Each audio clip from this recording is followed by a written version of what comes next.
I think it was a liver. Was it a liver or heart? It's getting there.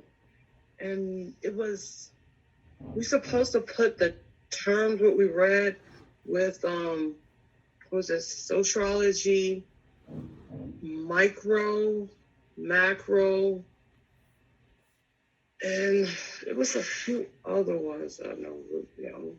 We'll try to highlight and the categories that they fall into with socialism and stuff like that.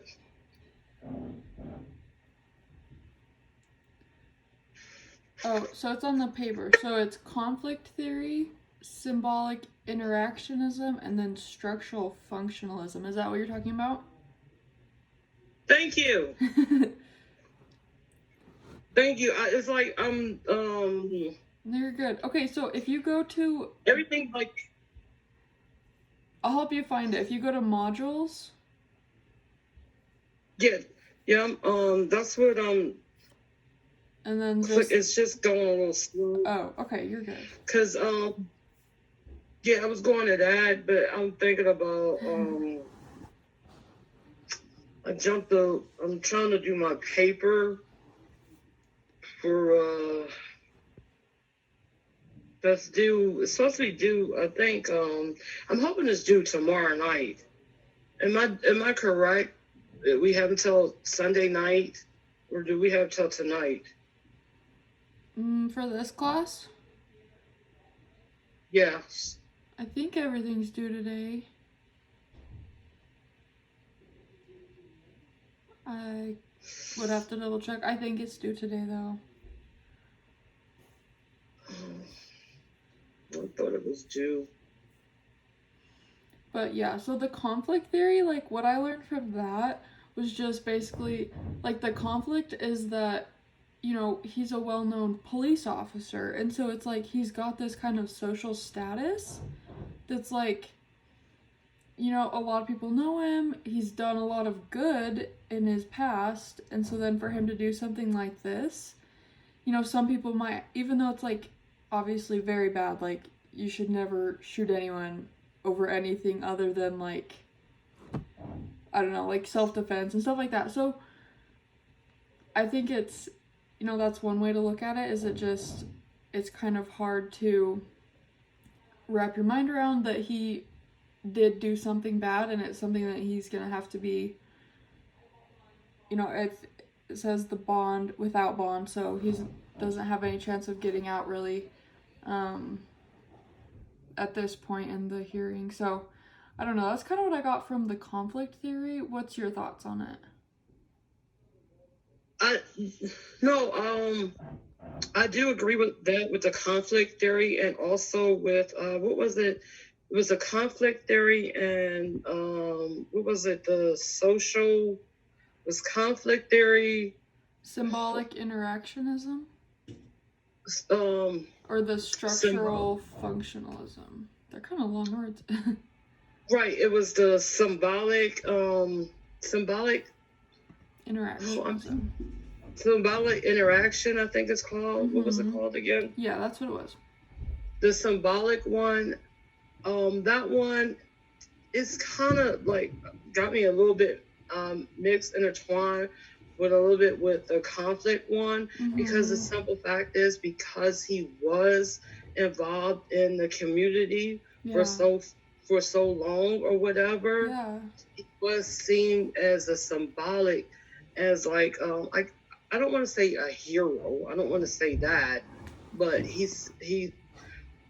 but a lot of people seem like they looked up to him because he was decorated. Yeah. Because he worked in there for 2 decades. And he did get compliments about, okay, hey, he did good on this or that. You know what I'm saying? So it's going to be like a tough call, because that's going to be in people's head. He was symbolic. He was like, okay, he did good for the community and everything. Some people are going to be probably persuaded by that and like, okay, hey, he was an upstanding law citizen. He held the law. So, okay, hey, cut him a break or whatever. But once again, I like reading that content and everything. I still don't like get the whole gist of it. It seemed like he snapped over texting. Right. What was it was to me, so many pieces was missing. Like, was he just so angry that so many people lost their lives? Countless times for people being so careless. It just, it's just so much information that was missing. Regardless, it was wrong. Right. I mean, it's not justified for him to do what he did. If anything, because he was a member of the society, of the law society, he should have had more self-control and knowing better. But then that conflict comes in about people, just because this person is a lawyer, a doctor, or a police officer, they're still human and they still are flawed. Do you get what I'm saying? Yeah. And that's kind of like the structural functionalism. Yes. There you go. Like how that societies, they have like a structure, you know. We have police officers to enforce rules and to keep people safe. And so when it's those people that are making mistakes, it's like hard for the rest of it to kind of, you know, something. It kind of messes it all up and it confuses people, and it's like, well, aren't they always supposed to be good, you know? So it's kind of hard. But it is. I mean, like, I don't know if, well, I'm pretty sure you have heard about all that stuff that went on with Ferguson or whatever, in Illinois or whatever.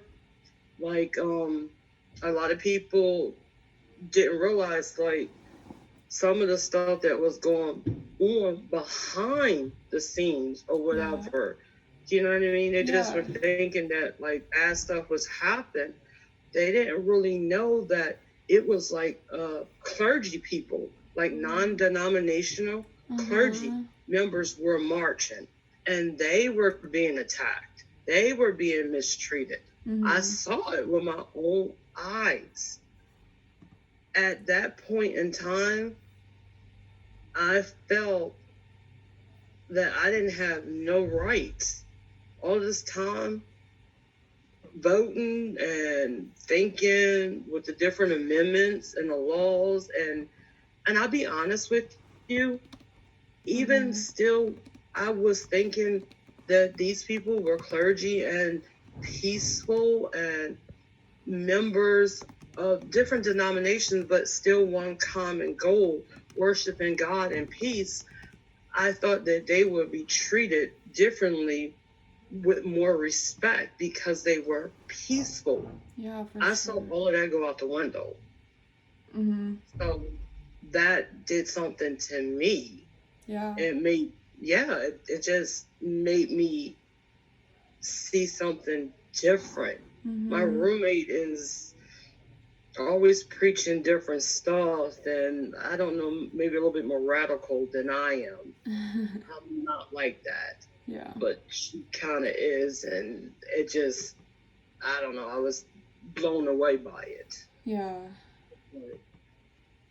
I don't know, I wanted to start, I guess, finding out more stuff. But it goes on. Things go on like that, but I don't know. Yeah. But the other one was with the inmate.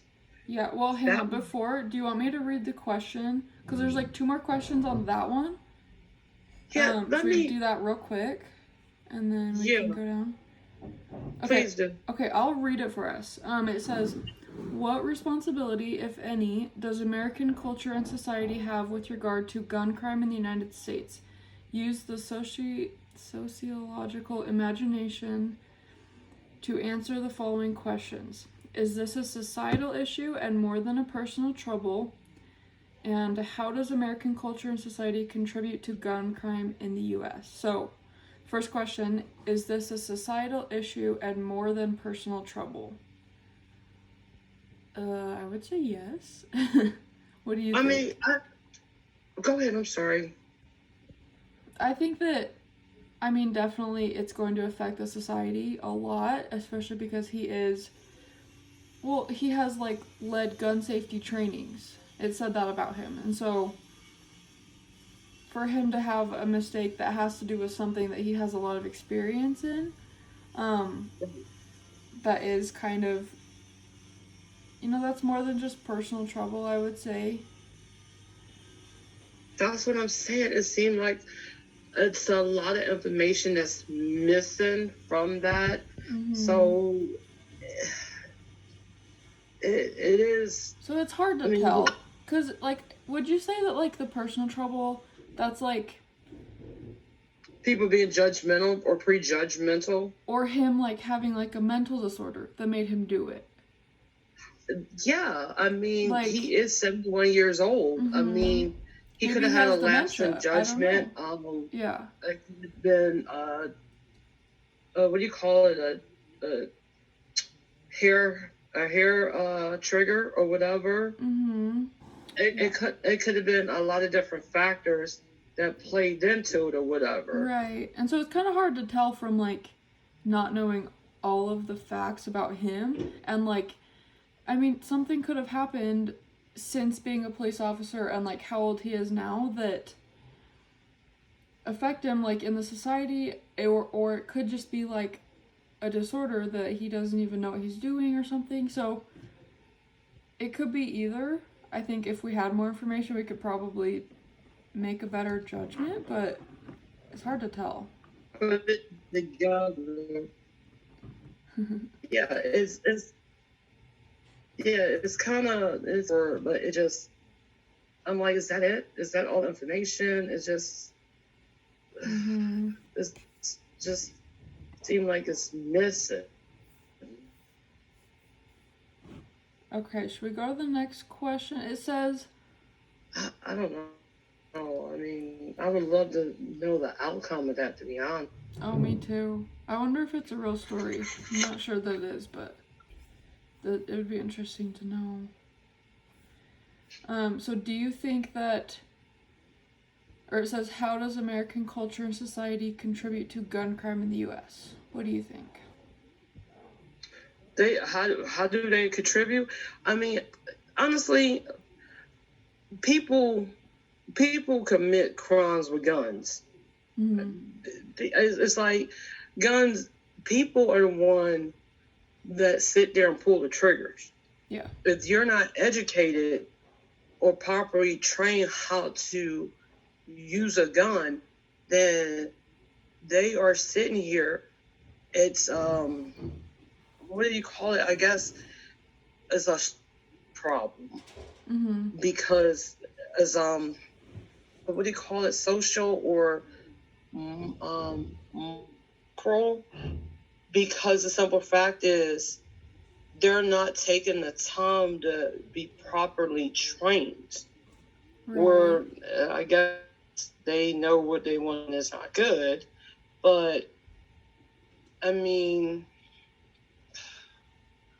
some people believe you have the right to defend yourself, but you should have proper training.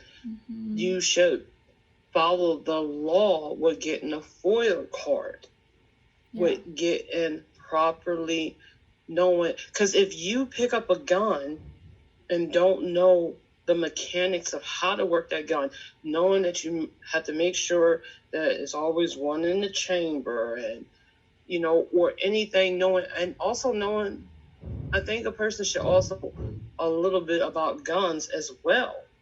Do you know what I'm saying? Yeah, for sure. Just not decide, I want to go out and buy a gun. I think that's irresponsible. Well, I think that they should maybe require, like, a certification, like, proof that, hey, I have learned how to use a gun before you go buy a gun. Just like you have to get a driver's license before you can drive a car. I don't know. So it's like, I know there's a lot that, people who have, you know, people that want to do bad things with guns, they're gonna find a way to get one, and we're not gonna be able to stop all of them. But if we at make least the law harder for them to attain one, make it hard for everyone, and that's fine. But at least it might discourage those people, you know, to not try as hard to get one. And that part falls on us as Americans, social. Yes. Because the simple fact is, there are enough loops to go through, in my personal opinion. Mm-hmm. I don't think that it's enough things that's put in place. Right. I mean, it used to be where if a person had a background for certain things, then okay, they would get denied a 4 card, but that's lifted. Mm-hmm. So to me, it's like you kind of want self-destruction and conflict and turmoil with this person and that person. You want chaos. For whatever reason, to come in and be Cape Crusader and clean up the mess politically, you know, politician against politician. I'll clean up this section, you clean up that section. I don't know. But I think as the people, as Americans or whatever, it should be a harder thing to get to. Mm-hmm. That's just what I believe. I think so too. Yeah. So sad that it's not, though. I know. Okay, so then it says, take a stand as a group on the following issue. Oh, that's the next one. Okay, so so the next one, now we can talk about the inmate. The one who got an organ transplant while in prison. That's pretty crazy, but I definitely think that we should never refuse care. I don't know. Did he get a heart transplant, or was it? See, this is my thing about that, and I'm being honest with you, and I was reading, and I think he was awarded it because the conditions were wrong. And the conditions was bad. That's why he was awarded that or whatever. And I know that it's going to be a conflict. Some people are going to feel a certain type of way. Oh, he's in there for a certain reason. Then he don't deserve it.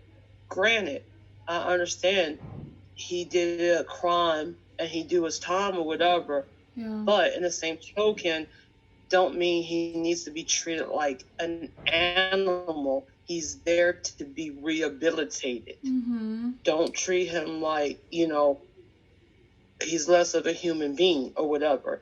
Because in that case, you sitting there depriving him of different treatment and circumstances or whatever, then you sitting there, if he murdered somebody or whatever, you're murdering him. You're doing the same thing by not providing adequate treatment or care for them. Right. That's my feeling on that. I'm not saying sit there and fatten them up or let them live a life of luxury. I'm not saying that. I don't agree with that. Yeah. But what I'm saying is, if they're sick or whatever, treat them. Yeah. I mean, you want them to be rehabilitated. You don't want them to sit there and come out learning something worse in jail. You know, you don't want them to learn a different trade, how to be more, better criminals. You want them to be rehabilitated. Mm-hmm. You want them to come out better than reformed. They went in. Right. I mean, that's what I'm saying. But you got people saying my tax dollar. Well, your tax dollar is going to a lot of different stuff. You know, we had a government here that was getting like $600 haircuts. I do not know, and I don't know what in the world is a $600 haircut. I have no idea what is. I mean, I mean, he had to be getting weave in his hair, okay? $600 haircut. Uh-huh. $600. Seriously. Yeah. So, I mean, it was horrible. Mm-hmm. So, but I don't know, but some people will probably wouldn't agree with me with that. Well, so my stance is like, I don't know. I mean, I agree with you. I think that like all these people, it says there was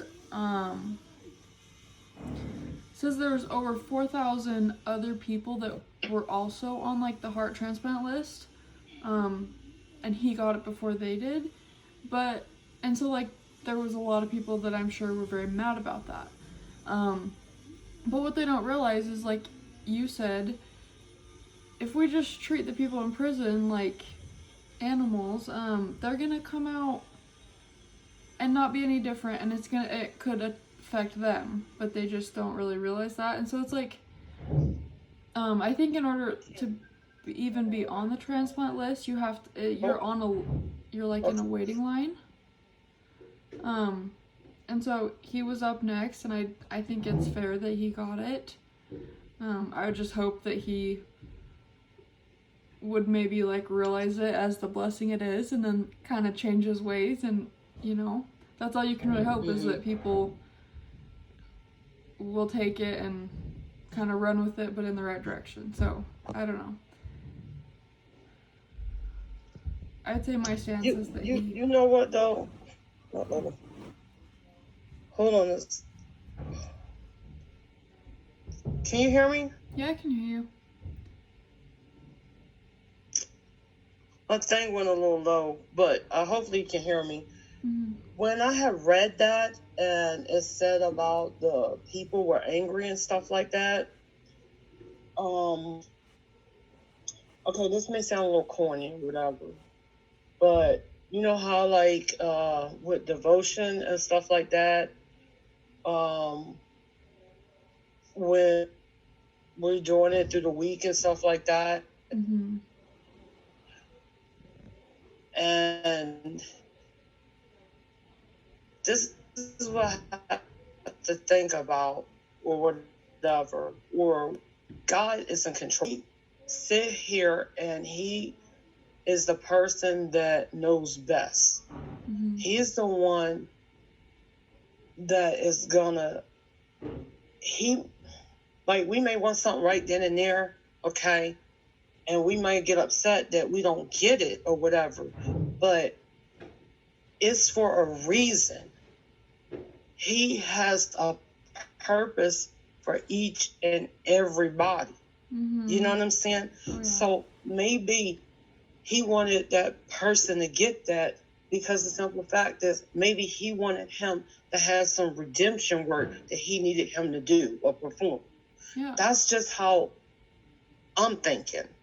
I don't know. I could be wrong or whatever, but that's how I had to look at it. Mm-hmm. When I was reading and thinking about it. I mean, all those people or whatever.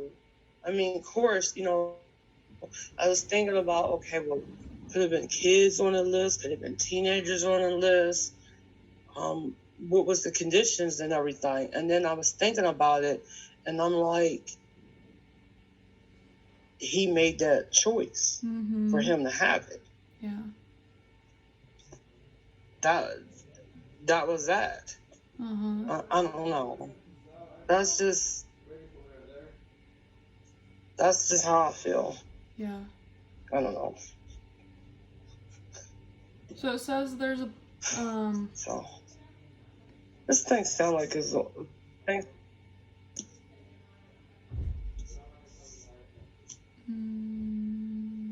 No, I just can't see you, but I can still hear you. Can you hear me now? Yeah, I can hear you. It's probably just it's probably just me. Somebody was doing a call in between, and I told them that I was going to be doing a phone thing, Okay. Okay, so there's one more Interesting. question that I think we have to answer. And it's kind of cool. It says, what are the implications of a policy that gives inmates a constitutional right to health care, whereas the rest of the population has no such guarantee? So it's like there's all these other people waiting on the list for a heart transplant, but they aren't actually guaranteed that they're going to get any treatment, you know what I mean? But because he's in prison, like, they can afford to give him that treatment. But not everybody else can. So do you think that is there any, like, implications to that?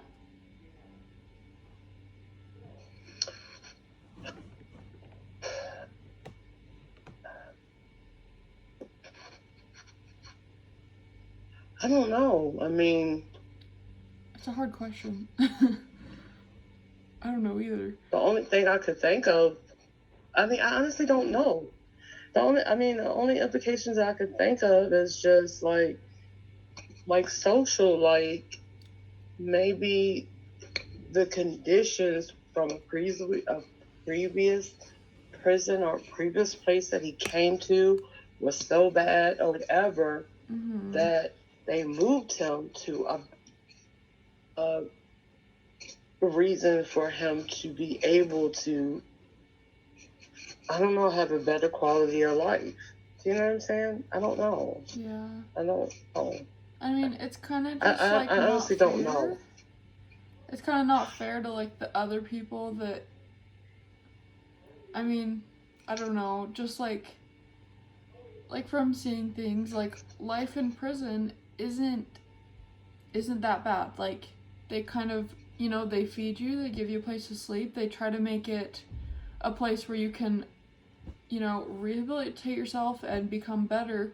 And so, but there is like a lot of downsides. Like they don't get to see their family as much and stuff like that. And I don't know. I think that it's kind of a gamble either way. If you're in a situation where like you need a heart transplant just like that. And so, I don't know. I mean, I just think that they should just, I don't know. I just think that it should just be a standard. It's just follow standard rules, and whoever gets it gets it. Yeah. That's what it is. It's just kind of a gamble. Whoever gets on the donor list, get on the donor list. Do I think, okay, every 22 times a prisoner get it over a regular person? No, I don't think that's fair. Yeah. Right. No, I think that would be bias. Yeah, I'm not saying that. I don't agree with that. Yeah. But, I mean, I just think that they should have, like, a standard list or standard procedure that they should go by and just follow it to the letter. I agree. I think it's always best to just keep one. Right, that's, I just think just follow it to the letter. Causes a lot less problems that way. My kitty act like he work all day. He sleeps so much. He terrorizes me sometimes. I